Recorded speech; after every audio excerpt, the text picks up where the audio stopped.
Welcome to the Water Trough, where we can't make you drink, but we will make you think. My name is Ed Drozd of the Small Business Doctor, and I'm really excited you chose to join me here as we discuss topics that are important for small business folks just like you. If you're looking for ideas, inspiration, and possibility, you've come to the right place. Join us as we take steps to help you create the healthy business that you've always wanted.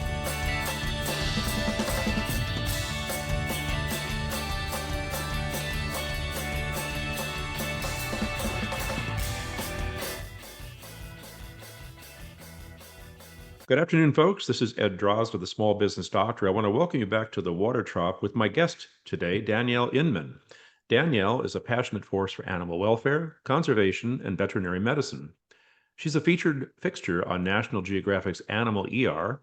She led the avian and exotics team at Gulf Coast Veterinary Specialists in Houston, Texas, for over 13 years. She's traveled to the most remote corners of the globe, observing and studying wildlife in over 40 countries.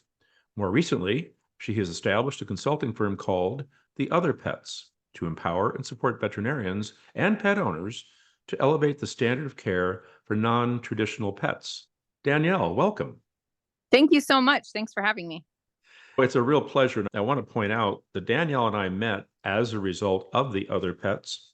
Our own beloved bird, Lola, had been to see a vet locally, and they introduced us. And I just simply want to say, Danielle, your business yourself, really quite impressed Debbie and I, and Lola for that matter. She doesn't know how to express that, but believe me. So we'll talk a bit more about The Other Pets in a bit, but let's take a look here at the inspirational story behind how this gal dreamt about and then became an entrepreneur. How did The Other Pets come to be? So it really kind of evolved over years of noticing the deficits within the pet care sector, so to speak, specifically for non-traditional pets, for exotic pets. And after years starting in the zoo field and then working in veterinary medicine and seeing firsthand where those weak points were between the pet trade and the care available for these species and what was missing, and then figuring out how I could help to fill that niche. And it was just a perfect storm of education and didactic learning and observing and then inserting myself. The inserting part, Danielle, I think that's one of the most interesting things about what you have accomplished. Yeah, specifically in specialty veterinary medicine, where I saw only non-traditional exotic species. So not dogs or cats and not farm animals, but everything in between. We call it exotic companion animals and zoo medicine and wildlife medicine kind of all combined. And after year, decade passed, it really became apparent that so many of the animals who came through our doors were there because of deficits in husbandry, because of shortcomings with the captive environment and the captive care provided to these animals. And because of my background in biology and herpetology, zoological settings, and combined with a lot of field research and field observation, I had the knowledge and the experience and the expertise to fill those gaps, to teach the people who loved their animals so much and didn't want them suffering. None of this was for lack of love or lack of trying on behalf of pet owners. And certainly none of it was for lack of education or know-how on the behalf of the veterinarians caring for them. But there's this big gap between pet ownership or pet care from a pet owner perspective and veterinary medicine. There's this whole big chunk of the equation that I determined was the missing link. It seems very simple, but because in exotics we're dealing with thousands and thousands of species, and the natural history is so diverse, and each animal has evolved to fit within a specific niche within these environments, sometimes the knowledge is just not there on either end to recognize where these critical errors are occurring, to be able to correct them and turn things around and really support both the veterinary aspect and the pet ownership aspect and bring them together to work in concert and really garner these long-term positive outcomes rather than what's happened over and over and over and over. And every pet owner and every veterinarian can think of an instance where something like this has happened, where the issue, the initial kind of inciting factor that caused whatever malady occurred to bring the animal to a veterinarian may not necessarily be addressed fully. Like intervention is enacted, which is usually necessary, but we're not correcting what caused it to begin with. And so that's really what a big part of this is. It's a multifaceted endeavor, and a lot of it is educating and teaching and training on both ends, pet owner and the vet med. That's where I have managed to insert myself. For a moment, I'd like to reflect on the insertion part. So first of all, you identified an existing situation in which you felt there was a gap, that based on your own experience, observation, etc. And having identified that gap, you then took the initiative to do something about it, and thus being the insertion, I presume. Is that correct? Yes. And initially, that insertion was while still in private practice. And it wasn't enough, quite frankly, because I could not balance working on 40 plus cases a day with patients and doing what needed to be done from that in between perspective, walking people through what exactly needed to change on their end and how we could support that on the medicine end. So initially, I did insert myself in some way, but it was not enough. Well, I think this is really important for people to note. As you know, the water trough is about trying to inspire people to think rather than to tell them what to do. And you are highlighting the fact that we often think that things are cut and dry. The job should be there, the task should be evident, the business should be apparent to everybody. But here's a case where a need exists but is not fully understood. And it takes the initiative of the individual to step forward and say, okay, we got an issue here.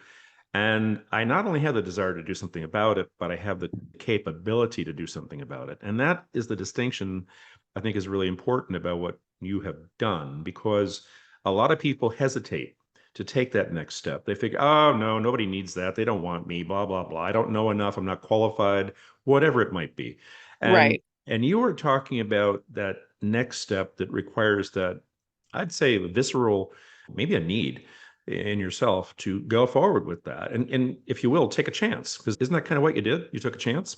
Yeah, absolutely. I think for me, it's a part of my nature. I'm a risk taker. I jump out of airplanes. I climb mountains. That's second nature for me. I'm not someone who's particularly risk averse, but we all know that that is an evolutionary adaptation that our species has for good reason. And it can certainly be scary. It was frightening. It was daunting.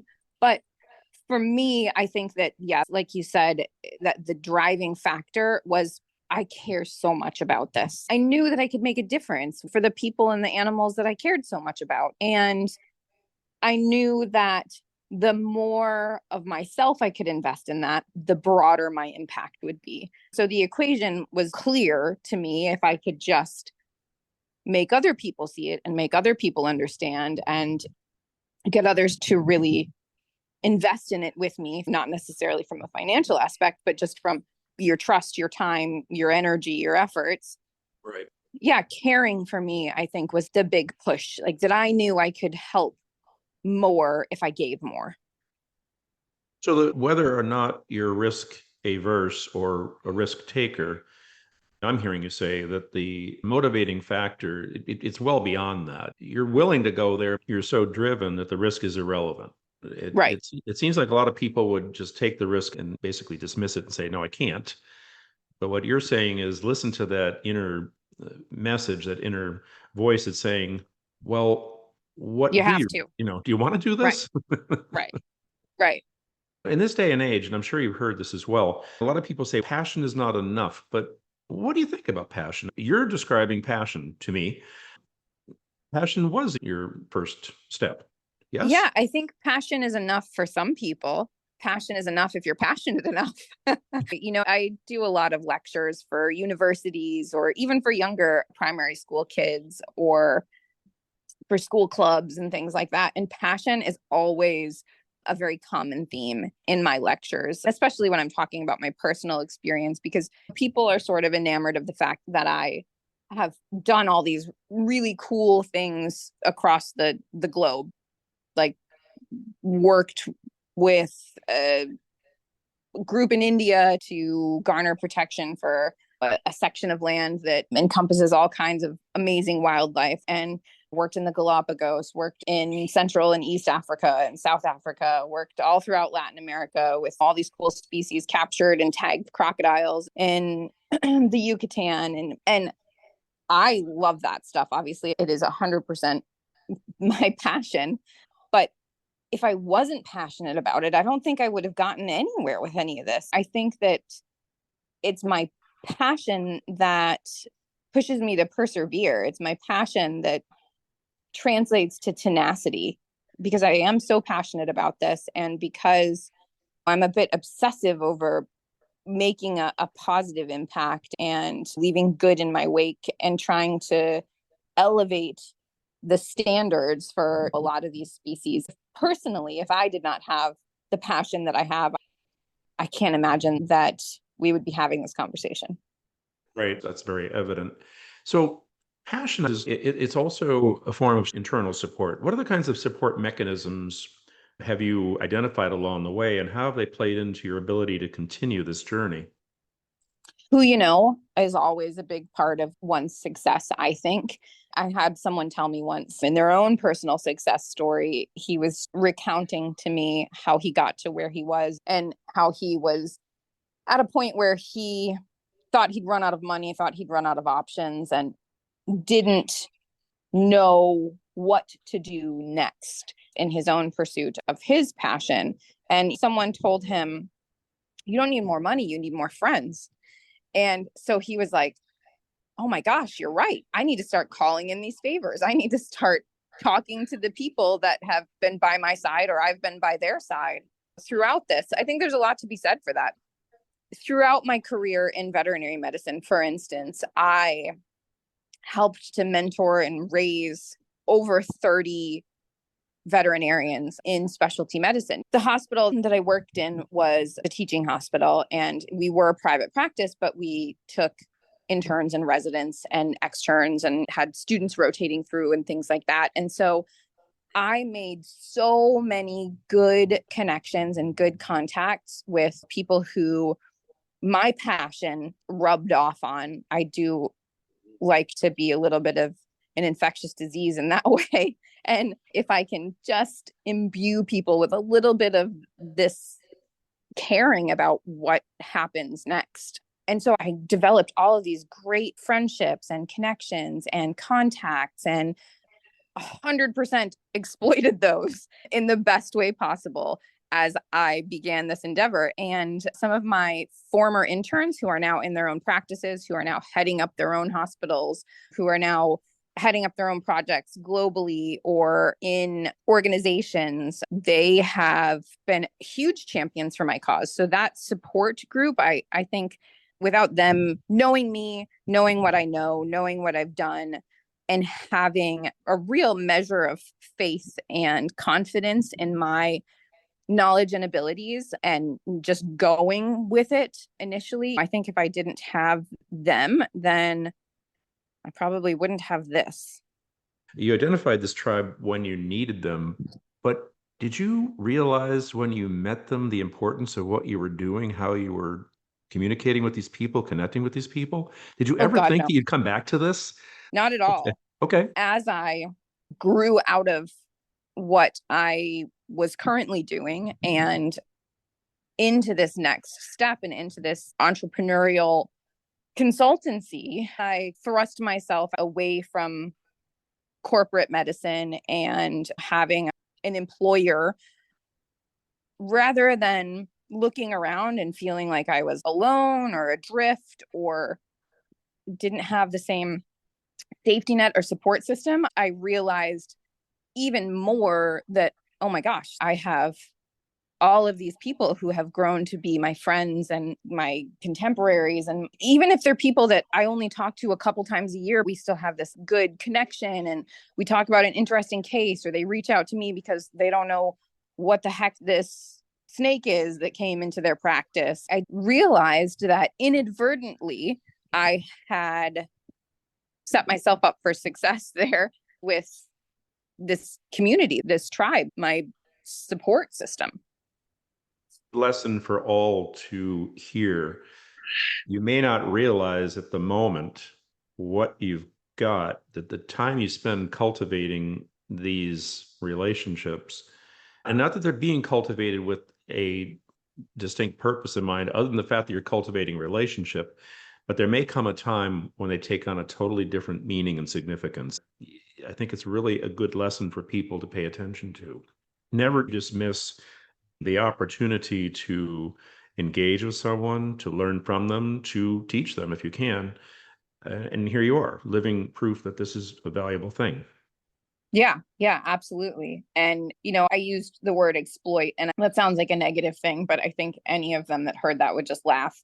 It's one of those things that was completely by accident, but I was thrust out into this brave new world. I was fortunate enough to look around and realize that I had a whole bunch of people towing my line. I had tons of great friends and contacts and peers that I could work with and rely on, and that knew me well enough to know that whatever this was, it was going to be good. You earned that respect. You earned that opportunity and support. This is a very important lesson. It doesn't come to you, you earn it. And you did. You invested the time and the effort, not because you're going to get something out of it eventually, but you did get something out of it eventually. And I love Right. the word exploit, by the way. I put exploit in the same camp as selfish.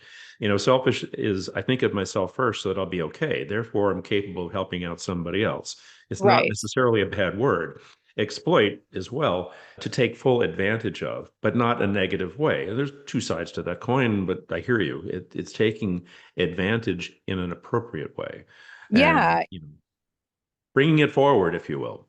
Yeah. Thank you. And I think another big thing there, like in that same vein, is that this has been a mutually beneficial relationship. One of the practices that I partner with actually just posted this really wonderful post on social media about how they have elevated their standard of medicine and standard of care by partnering with me, and how happy they are that we are on year 3 of this. Even just from a business perspective, one of the practices that I partner with, we sat down and went over some numbers, and the exotics portion of their practice, because they're a mixed species practice, has seen an over 150% increase in a year of working with me. And that's just with word of mouth spreading that, oh, well, these people do it differently. And we have this evidence-based positive outcomes. And so people want that for their animals. And of course, veterinarians want that for their patients. It has been a very symbiotic relationship. Yes, there is exploitation, but in the most positive way. And I think that's really cool because these are things that people don't often think about. I'm running a veterinary practice, and I see the medicine, and I see the people who do the marketing, stuff like that. But I don't really think about the nuance of the relationship between my patients and their owners. You're bridging that gap and giving them a whole new perspective. I'm sure they've thought about it, but in traditional practice, they don't really talk about it. Right. If you don't talk about it, you don't do it, and you don't really understand it. You identified something was missing, but you're illuminating something that has been not quite visible. And that really does have the power to transform anything, a practice or otherwise. It does transform things. Again, it's that fundamental stuff. You said it before. It's not rocket science. It's very simplistic, but we tend to overlook the simplistic for the sake of the more difficult because, well, it can't be that easy. Okay. But it can be, you know? Yeah, absolutely.